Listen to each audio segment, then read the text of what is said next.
অজু করার ক্ষেত্রে একটা বিশেষ সাবধান বাণীর কথা বলবো, সেটা হলো আজকাল শতকরা 99 জন মানুষ আমরা অজু করতে গিয়ে একটা গুনাহ করি। অনেক সময় অজু করাটা নফল কাজের জন্য অজু করতেছেন, শোয়ার জন্য অজু করতেছেন, তাহলে এটা নফল, ফরজ না। রাতে ঘুমানোর সময় অজু করে শোয়া সুন্নাত, তো সুন্নাত আমল করার জন্য করেছেন, তাহলে এটা ফরজ না। কিন্তু আপনি অজু করতে গিয়ে একটা কবিরা গুনাহ করতেছেন, অজুটা সুন্নাত, সেটা করতে গিয়ে একটা কবিরা গুনাহ করে বসতেছেন। ম্যাক্সিমাম মানুষ আমরা এই অপরাধের সাথে জড়িত। সেটা কি? পানি অপচয়। পানির অপচয়। অপচয় করা কি সওয়াবের কাজ না গুনার কাজ?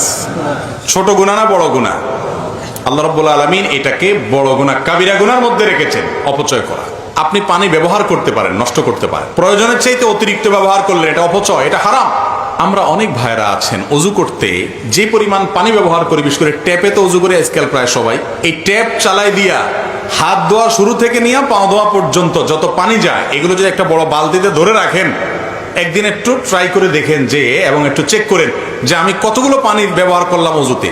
আপনি দেখেন প্রায় আধা বালতি বা তার চাইতে বেশি হয়ে যাবে ব্যবহার করেছেন। ঠিক না ঠিক? আর রাসূল আকরাম সাল্লাল্লাহু আলাইহি ওয়াসাল্লামের ওযুতে কত পানি লেগেছে জানেন? হাদিসে সে বিবরণ আসছে। এখানে তো গ্লাস নাই, দেখানো যেত। এই যে মনে করেন কাপটা আছে, এই কাপটাতে যে পরিমাণ পানি লাগবে তার চাইতে আরেকটু বেশি, আনুমানিক আর কি, এক্সাক্ট না। ধরেন এটা 2 কাপ, এই পানি দিয়ে তিনি ওযু কমপ্লিট করতেন। কিছু কম বেশ হবে, কিন্তু এর বেশি না। ধরেন 1 গ্লাস আর কি, 1 গ্লাস পানি দিয়ে ওযু করতেন। আপনি এবার চিন্তা করেন, মুখ হাত ধোয়া থেকে নিয়ে পা ধোয়া পর্যন্ত সব কাজগুলো যেভাবে বলেছি এভাবে করতেন, কিন্তু পানি লাগতো ওইটুকু, আর আপনার লাগতেছে আধা বালতি। তাহলে আপনি অপচয় করতেছেন না করতেছেন না? এখন যদি বলেন এইটুকু দিয়ে আবার ওযু কিভাবে সম্ভব, এখন যদি এখানে বড় একটা গামলা নিয়ে আসতেন আর একটা গ্লাস পানি নিয়ে আসতেন, তাহলে আমি দেখা দিতে পারতাম।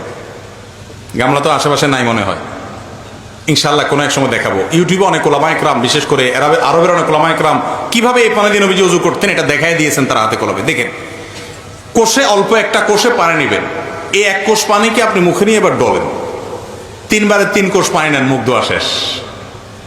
হবে না? হবে না? ট্রাই করে দেখেন।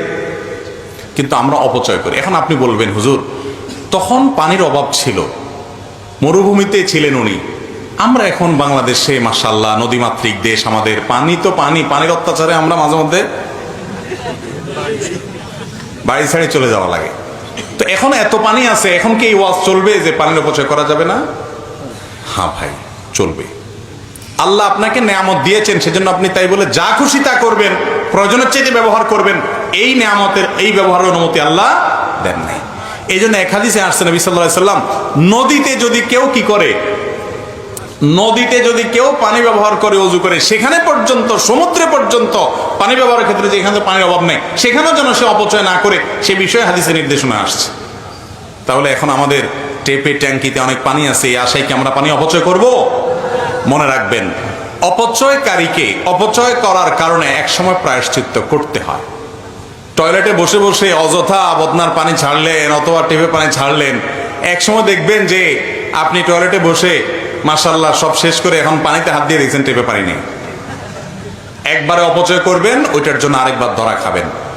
এটা বাস্তবতা, এটা অভিজ্ঞতা, যে মানুষ যখন খুব বেশি সীমা লঙ্ঘন করে, আল্লাহ তাআলা তার জন্য তাকে প্রায়শ্চিত্ত দুনিয়াতে ভোগ করান অনেক ক্ষেত্রে। এবং বাংলাদেশে আমাদের কথা বলবেন যে পানির অভাব নাই। আপনারা জানেন ঢাকা শহরে সহ সারা দেশে মাটির নিচে পানির লেয়ার নেমে যাচ্ছে।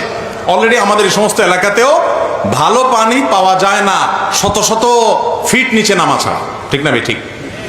কিয়ামত যত কাছাচ্ছে তত অসুবিধা আরো বাড়বে, এবং কিয়ামতের আগে পানি নিয়ে যুদ্ধ হবে। কিয়ামতের আলামতগুলোর ভিতরে একটা।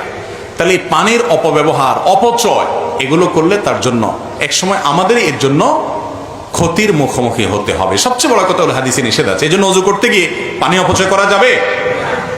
এখন অজুতে পানি, টেপে পানি ব্যবহার করবেন, আবার আধা বালতি হবে না। পদ্ধতিটা কি? পদ্ধতিটা ভেরি সিম্পল, আমি বলি। আমি চেষ্টা করি আমল করার জন্য, সবসময় পারি যে তা না, আল্লাহ আমাকেও মাফ করুক, চেষ্টা করি আলহামদুলিল্লাহ। সেটা হলো, আপনি টেপ ছেড়ে দেওয়ার পর হাত ধুলেন, কুলি করলেন, নাকি বা এগুলো তো পটাপট হয়ে গেল, গ্যাপ হয় না। এবার আপনি মুখ ধোয়ার আগে দিয়ে যদি মনে করেন নাকটা কাটে পরিষ্কার করবেন, সময় লাগবে, তাহলে টেপটা বন্ধ করে নেন, নিয়ে এগুলো সেরে আবার টেপটা চালায়া এবার কোষ পানি নিয়ে 1 কোষ পানি নিয়ে টেপটা বন্ধ করেন, অথবা কোষ পানি নিয়ে মুখে দিয়া টেপটা বন্ধ করে এবার ডলেন ভালো করে। আপনি এদিকে ডলতেছেন, ওই যে হুজুর ডলতে বলছে, অতএব সুন্দর করে ডলতেছেন, এদিকে পানি যাইতে আছে টেপ দিয়া, তাহলে হুজুরের কথা শুনে সওয়াব যদ্দুর হলে এদিকে গুনার মেশিন লাগাই দিলেন। ঠিক না ঠিক? এই টেপটাকে গ্যাপ দিয়ে দিয়ে বন্ধ করে করে যদি উজু করেন, দেখবেন ইনশাআল্লাহ আল্লাহ তো আপনাকে সাধ্য অনুযায়ী জিজ্ঞাসাবাদ করবেন যে আপনি কতটুকু পারছেন। আপনি অন্তত বলতে পারেন, আল্লাহ আমি চেষ্টা করছি পানি যেন অপচয় না হয়। যখন মুখ ধোয়া শেষ, আপনি মাথা মাসে করবেন, হাত ধোয়া শেষ, এবার হাত ধোয়া শেষ, এদিকে টেপে পড়তেছে, এদিকে আপনি মাথা মাসি করতেছেন না, আপনি টেপটা বন্ধ করেন, এরপরে মাথা মাসি করেন। আপনি বলবেন, হুজুর এত ঝামেলা করে কে? এত ঝামেলা করে সে জান্নাতে যেতে যায় যে, জান্নাতে যেতে যায় যে, এত ঝামেলা করে সে। আপনি জান্নাতে যাবেন, দুনিয়ার সমান 10 দুনিয়া মিনিমাম এটার মালিক হবেন, এত নেয়ামত পাবেন, একটু টেপ বন্ধ করবেন খুলবেন, এটুকু করতে পারবেন না। তো এরকম 2 নম্বর এবং এরকম সুবিধাবাদী মানুষের জন্য জান্নাত আসে নাই। আল্লাহ আমাদের কামল করার তৌফিক দান করুন।